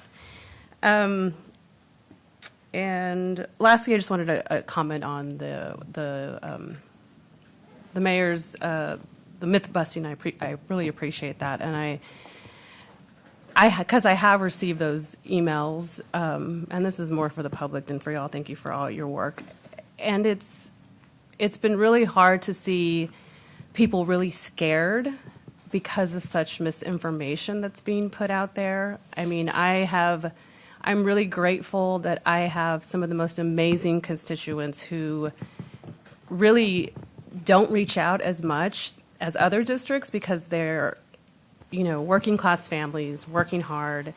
And when I have started to receive emails, very angry emails from people saying, how dare you support requiring me to build a fourplex on my house? How dare you support requiring me to tear down my home and build an apartment complex? It's incredibly concerning. And so I thank you for going out to the community meetings that you've been going out to, and please continue to do that and spread that information, because people are, unfortunately, there's just a lot of scare tactics right now that are very unfortunate for people that have their entire wealth built in their homes and they think that something really, really bad could happen to it. So.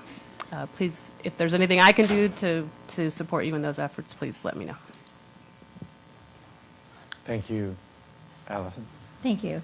So I appreciated the opportunity to visit with you the other day, and as you know, I've got a bunch of questions. I have a lot of different watershed regulations in my district that interact with this and trying to understand how this plays out, and I'll look forward to diving into that and understanding that. better. One of the things that I liked about Code Next were the redevelopment requirements for the water quality that are on page 8, and I'm glad to see that portion continuing. I do want to just point out, in the interest of being transparent with folks, that we are talking about the allowable impervious cover, not the actual impervious cover. And this whole exercise is about getting people to build more. And it's not all going to be building up. Some of it's going to be building in places where we weren't building. And so the actual impervious cover that results under this code may still be larger than we would get under the old code. And I think just to be clear that we're talking about the allowable rather than the actual, we don't actually control it. We are trying to create conditions for certain outcomes.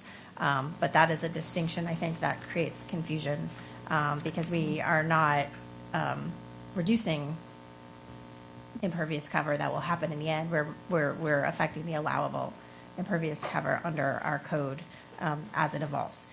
I wanted to understand a little bit better about some of these unit requirements, and I'm not trying to get into the myth issue. I'm concerned that we may be giving additional impervious cover and still getting big apartments, or just trying to understand if there are differences. So I think I heard you say that if you rebuild a single family in a unit that is the R4, that you would have the same requirements that would be under the comparable single family zone. But more broadly than just if you were doing the single family, if we anticipate increasing the allowable impervious cover in R4 beyond what is allowed on that site today, will there be a unit threshold for accessing the increased impervious cover? So if you can build a duplex with an SF3 zoning with 45% impervious cover, and if tomorrow that site is zoned R4, will someone be able to access the increased impervious cover limit even if they only build a duplex, or even if they only build 3 units rather than 4?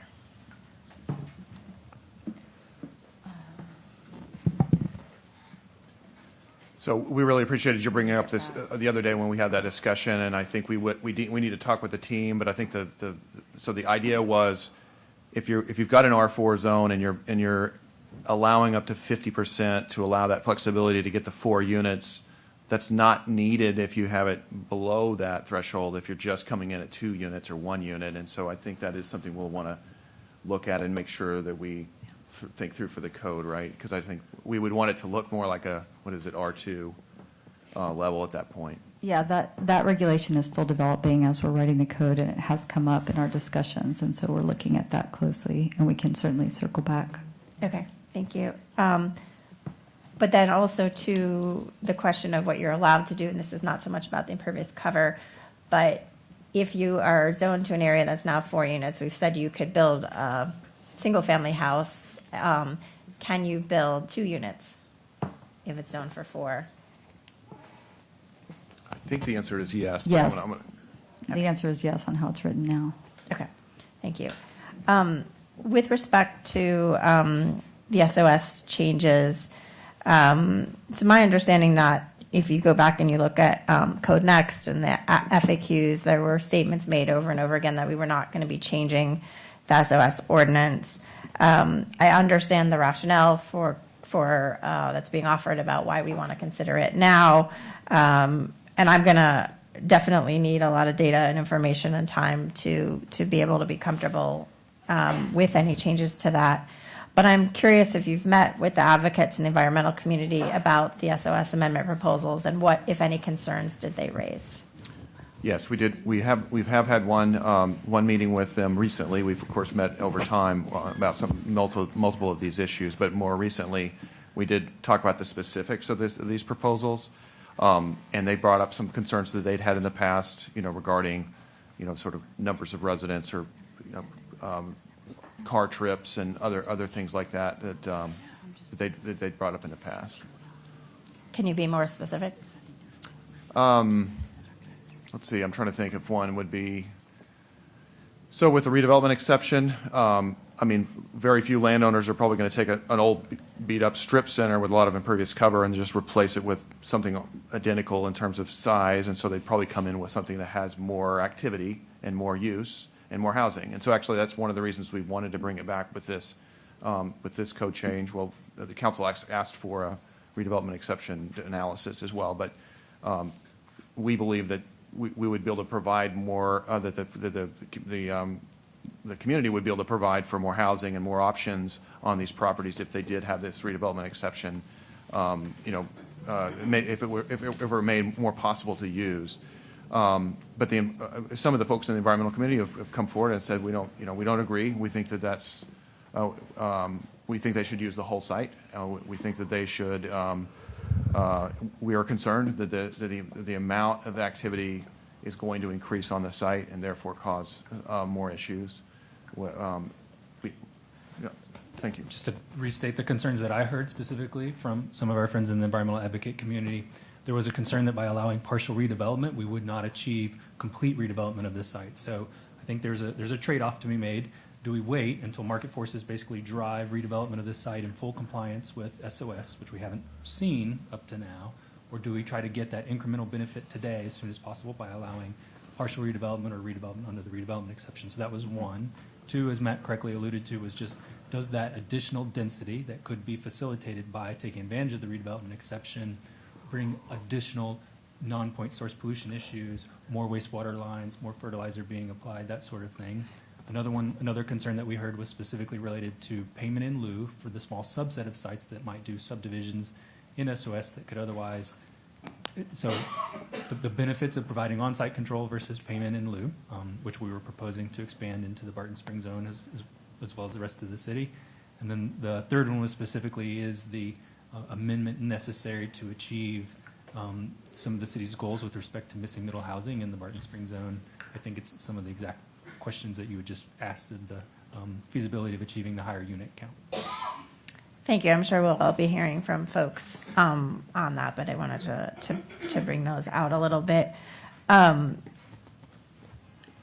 With respect to the lot-to-lot flooding, which I hear about in my district, the proposal is to rely on the plumbing code to be able to then enforce it ex post after it's built.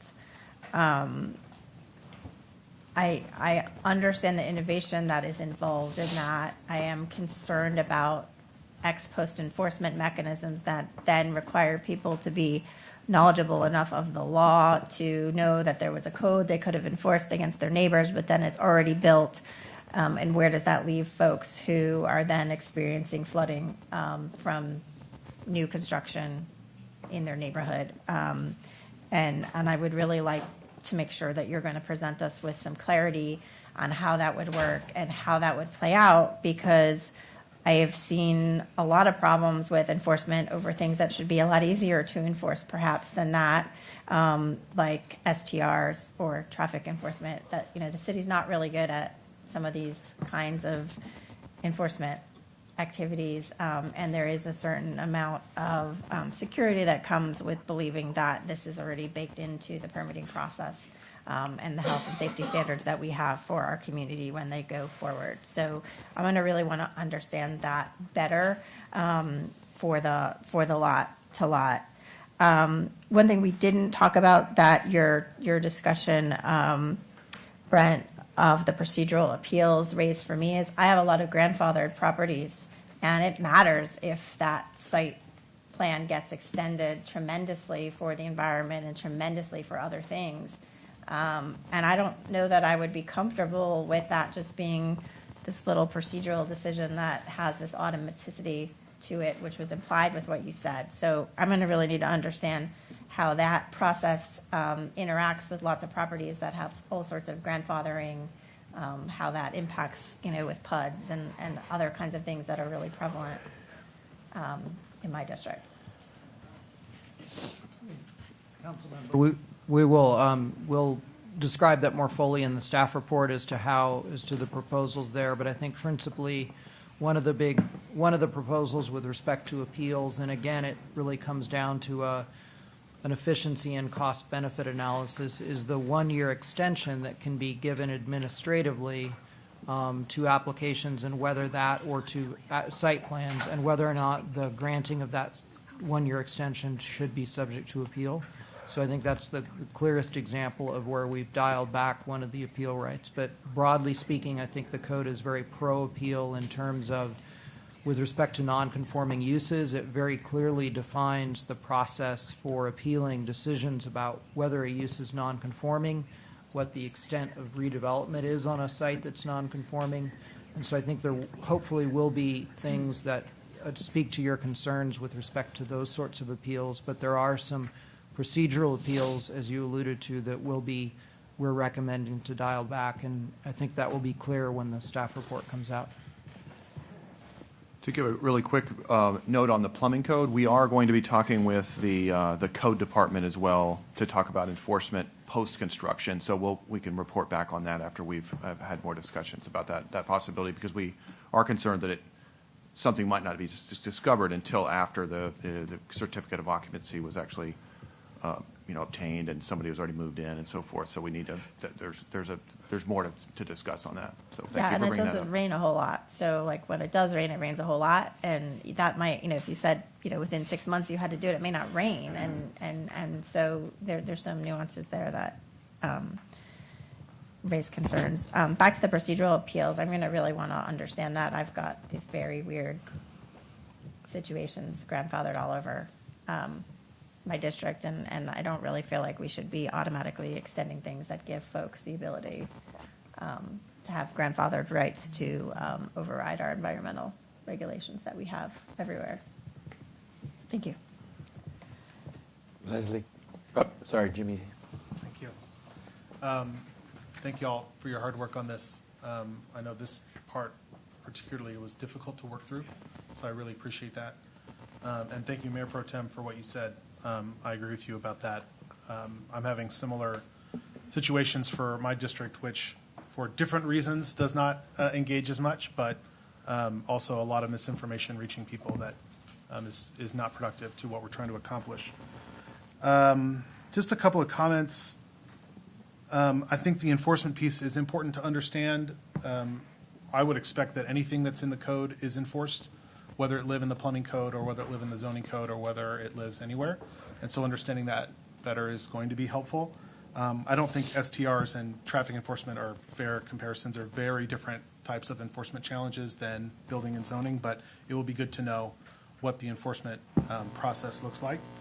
And in terms of the impervious cover, I want us to be really careful when we start thinking about what advocates are saying.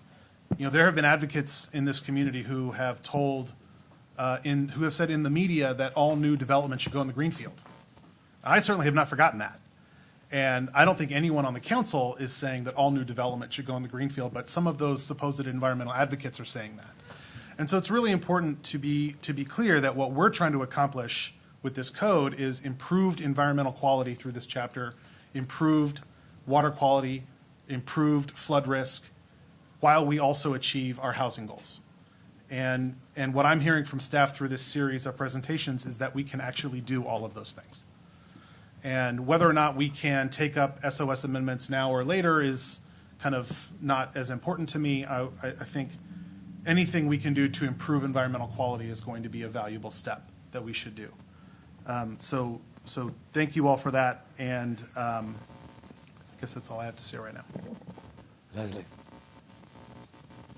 I really appreciate the changes that were made about the number of units that would need to be built if you were pulling down a single-family home. I know we had in our guidance document the specific that 4 units on a house scale would be required and so forth, and it really did create a pretty big, a lot of headwinds about people feeling like they weren't going to be able to manage their personal property, their owned property, their real estate the way they would like to. So that was a huge shift, and I really appreciate staff's nimbleness and willingness to acknowledge what was being said and the concerns that were being raised. So thank you all very much.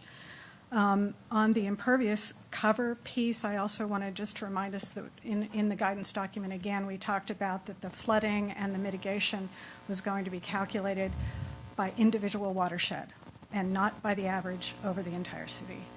And so it's in here a couple of times. I just want to reconfirm and reaffirm that that's the basis of the calculation, because it's going to be different in the Shoal Creek watershed than it might be in the Williamson Creek watershed. And so we need to keep them separate, and we'll have separate calculations. Is that correct? That's correct. We will deliver both citywide and watershed by watershed. Great. And then do you have a sense for when we might see the maps of the aging and undersized infrastructure, and the water pipeline maps? Any ideas? Let me turn. Okay. Right. I'm sorry, I didn't Probably in 1 week Oh, for what we great. have available. I mean, and we'll put some caveats on that. This is engineering data that is used, as step one in many to actually make a determination, and it's actually, unfortunately, pretty easy to misinterpret if you actually look at it. And then on the SOS, yes, please.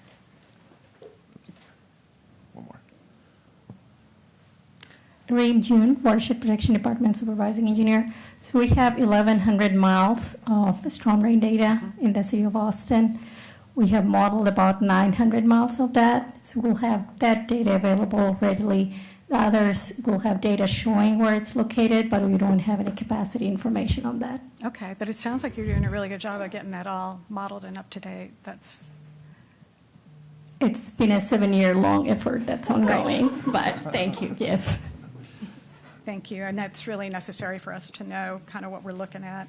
And then I just want to say the one thing I just remind myself about, and when I look at projects that come to the council and variances that come to the council, we know that we have rules and regulations and restrictions and so forth, but we also have the appeals process and a variance process. And so a lot of times what starts off as one thing ends up as something completely different. And my real, I think, justifiable concern about digging into and opening up any of the SOS amendments is that we can say that we think that we're going to have really strong requirements and we're going to change things and it's all going to be better. But the fact is, if we as individuals who are in the position, whether it be at the staff professional level or at the policy level of the council, go ahead and allow somebody to do something that's beyond what the regulations require, then which happens frequently, and then we end up with losing the robust nature of the regulations and the rules that we had put in place in the first instance. So if we had guarantees that there would be no sliding down a slippery slope of loosened ordinances and restrictions, then I'd say let's really open that up and look at it, because maybe we will get, it sounds like, and my rational brain tells me you're right, it would be better. But the fact is there are no assurances that more wouldn't happen and it would end up being worse. With all kinds of unknown, at this point, ramifications, and I'm just not ready to go to that place just yet. So, Thank you. Any Could I further? clarify one thing on the impervious cover? Yes. Mayor, please. In answering your question, Mayor Pro Tem, the zoning districts were collapsed from our previous work and don't match, and their new nomenclature, and they don't match exactly to the zoning districts of today. So to answer the question, did any other, was there an increase in any other zoning district? The correct answer is that the new zoning districts that match what we know today, some went up slightly and some went down slightly. So for example, along the corridors, the new zoning district went down by 5%, whereas some in the missing middle went up. And so overall, in the new categories, you're going to see a balance, and that's what we're trying to do really hard in staying consistent to the council direction on the impervious cover with the new zoning districts in staying under, and that's all the records that Watershed has in running. We've been giving them iteratively our new calculations because we're really trying to match the new zoning districts by modernizing the code to the product for that missing middle, and also look at complete communities, as Councilmember Harper Madison pointed out, on what is the product that's needed to create a modernized code, and what is the impervious cover through testing that is needed to create that square footage or that many units. And so, but what you'll see is a balance, and we're really trying very hard to keep it decreased overall and by watershed. So thank you for letting me clarify that answer. I had a quick follow-up to, so you said that you're also going to provide per watershed the percentage of, it'd be nice to know the percentage, even per watershed, because my assumption is it's a small percentage where impervious cover has, tracks that impervious cover will have increased. You said you're going to do that by watershed? Correct. We'll look at each parcel within each watershed and aggregate those together. So Onion Creek, Williamson, et cetera, would all each have its own accounting. Okay, thanks. Mayor. Yes, Mr. Villa. I just want to say thank you for that presentation. It's very informative. You know, I had a lot of questions, but y'all answered it, so I didn't have any questions. And I'm glad you answered some of the myths that's out there. You know, I've heard it also, and it's not true. You know, I have visited many other cities that are having the same problem we're having. Some took the opposite direction, and you see the sprawl that has gone out there. And it's even worse for an environment because they're outside the city's regulations. And that's always been the big problem of having these kind of developments out there where, you know, that water is going to run off, and it's dirty, and they don't have the water quality ponds. They don't have the retention ponds. And it just comes right down in through Austin and then further down the city. It's causing a big problem in our environment.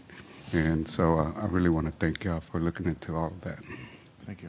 Great. Thank you very much. Manager, you want to close this out? Sure. Just want to thank Mayor and Council for this discussion this afternoon. As was said at the beginning, this is our last special call before the release of the code next month.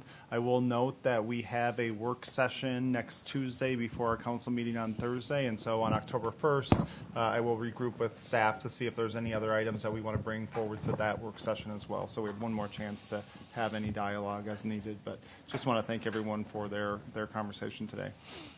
Great. Anything you think might be a surprise, let us know. And with that, it is 4:04, and this meeting is adjourned.